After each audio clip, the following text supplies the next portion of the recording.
Welcome to the first of our virtual garden tours, which we're running to raise money for our parish.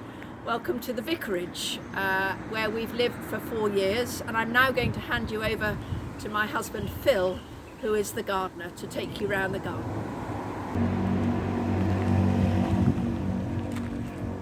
Hi everyone, welcome to the Vicarage Garden. I'm sorry you're not here in person, but we hope that this virtual tour will do instead.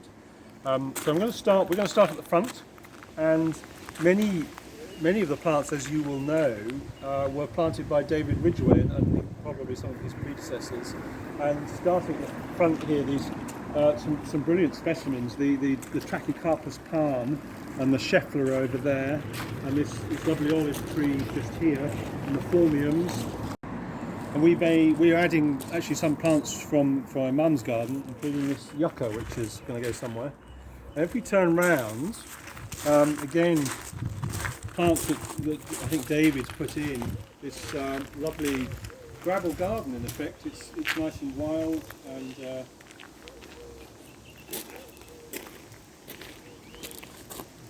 we just let it go. I haven't done much to it. We've added a few things at the end, but it's you see it starts with these great tetrapanax, the Taiwanese rice paper plant, more of which you'll see in the back.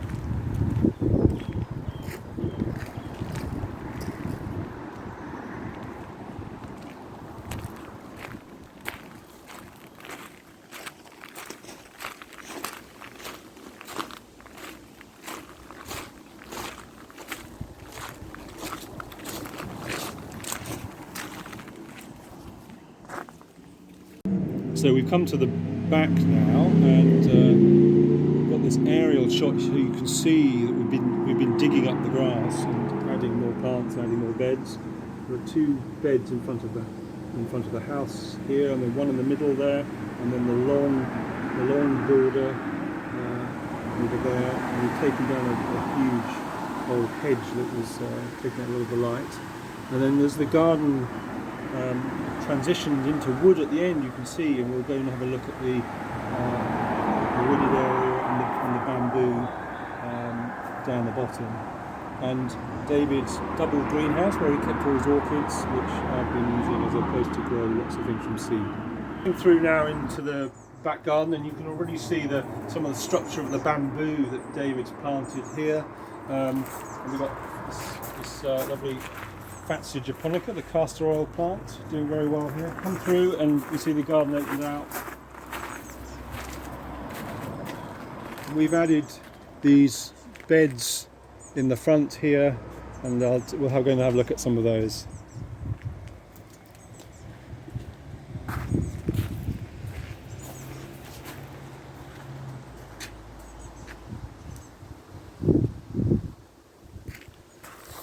A lot of the plants here actually came from our other garden, and many of them I've grown from seed, or they're divisions, or they're seedlings. Great way to get cheap plants, of course. So this is, for example, this is a South African plant. This is called Rhodocoma capensis. It's from the Cape in South Africa, and it was great to see that last year on our trip to South Africa. We saw that in situ. That's doing very well. This is a plant called Echinops retro, which you can't see them yet sadly, but create beautiful blue globes of flowers, which are fantastic in about another 2-3 weeks, I think.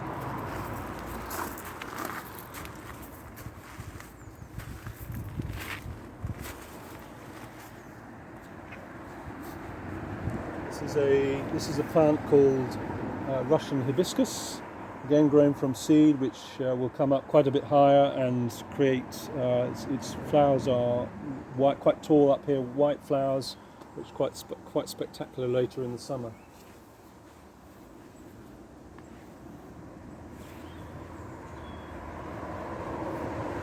And the ornamental artichokes make a fantastic display, I always think. They'll flower fairly soon. This is the foxglove tree, again grown from seed. If you collar this, if you chop it back every spring, it comes back and the leaves get even bigger. You see, and even bigger than that in terms of leaves. For me, it's often about the foliage, as you can see. These are these Tetrapanax plants again, the Taiwanese rice paper plants, and look, if you look over the back there, see the size of those, many of which David left, and they pop up everywhere, which is great, I think.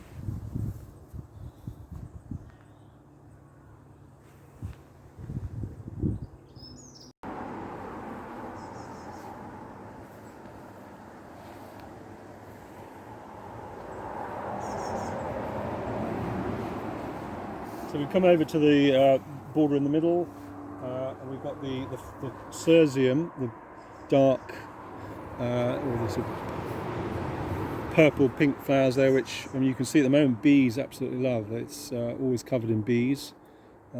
More cardoons up here, and this, again, the foliage of this canadensis I think is really interesting. Let's go over to the long border over here.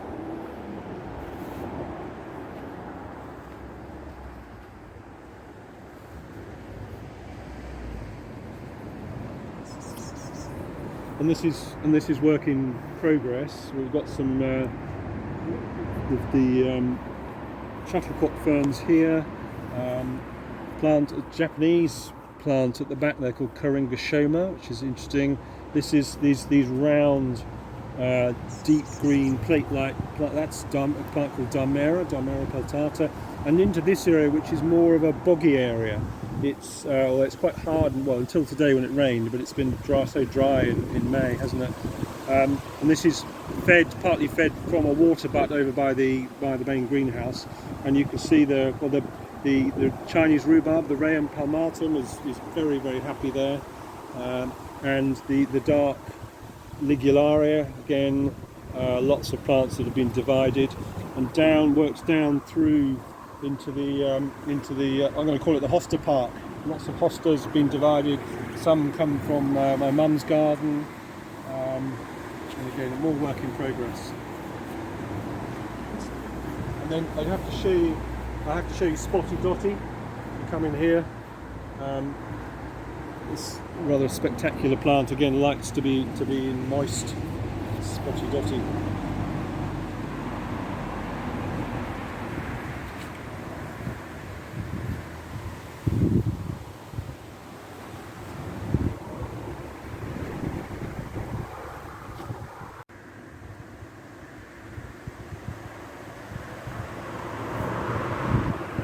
So we'll move on down now to the bottom of the garden, and under the shade of the three fabulous maple trees, and it's much more of a wild, woody wild area. I've deliberately left much of it to see what happens.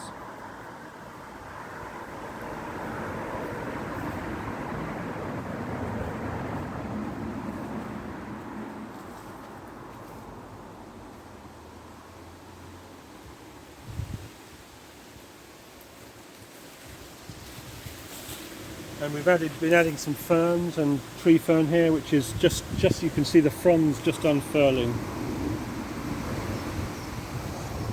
And then over the road here, as it were, is a huge fan that was actually in the front, and it was blocking the office a little bit, the office window. So we've just moved it here recently to here. It's a plant that's used to woodland, probably from China, and so we'll see if it's happy here.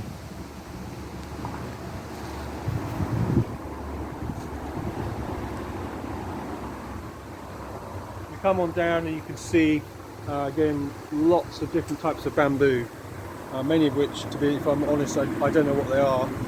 We'll have to get David back to advise us.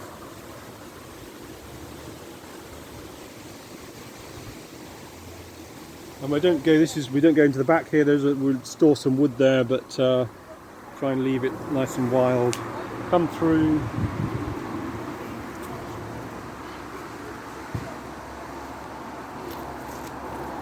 And this area, David had a polytunnel here, which we thought we didn't need, given we also got two greenhouses. So this is well, this is the tranquil garden, were it not for the noise of the of Watling Street, as you can hear. But added some things, again, some things from my mum's garden. This very nice fatsia again, the fatsia spider's web, which is a little bit variegated, as you can see. And then again, more ferns, different types of ferns, and one or two quite interesting Japanese plants that like the shade. So this one particularly is one of my favourites. Look at the size of this leaf. This is Astilboides, it's called. It seems to be coping okay at the moment.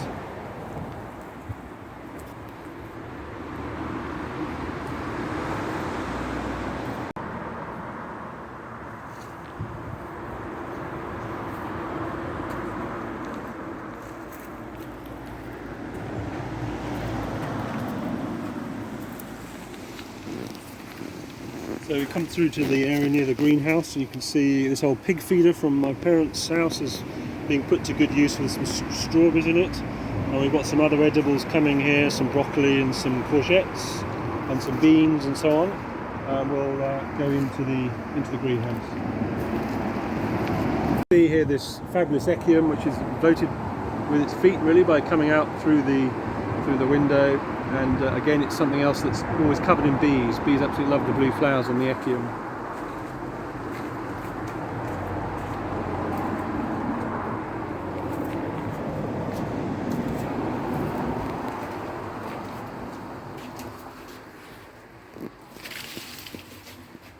And in here, this would have been where David kept his orchids, of course, but we don't have orchids, I'm afraid.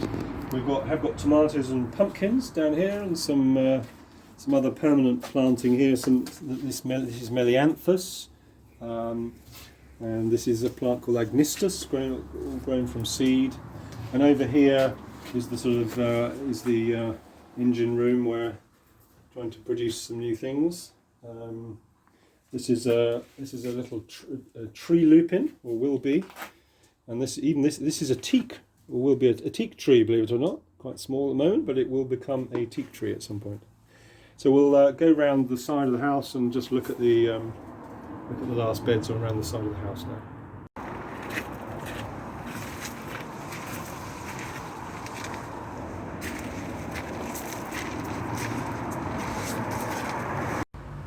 So we come through to the side of the house where it's quite wild, deliberately quite wild. We're told not to be too neat as gardeners, aren't we?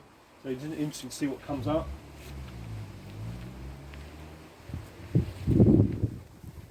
Trying to get as much water as we can from the drain pipes. The water feeds into that, which feeds into this. A new bed, mixed bed here. We're surrounded with box. And then there's the herb bed up here.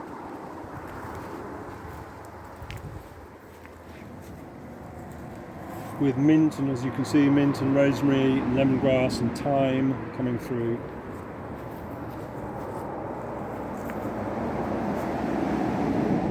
And then this is the other greenhouse where we've got some. I keep it quite dry. It does get quite warm when it's hot, and we've got some, as you can see, some nice succulents in here, some agaves.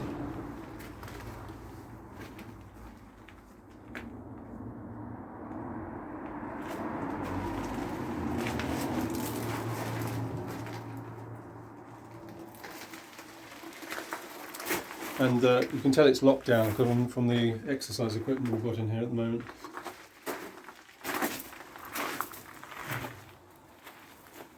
So that's it, that's the tour. I hope you've enjoyed it, and hope very much that next year you can come and have real tea and join us for tea and cake. So see you next year.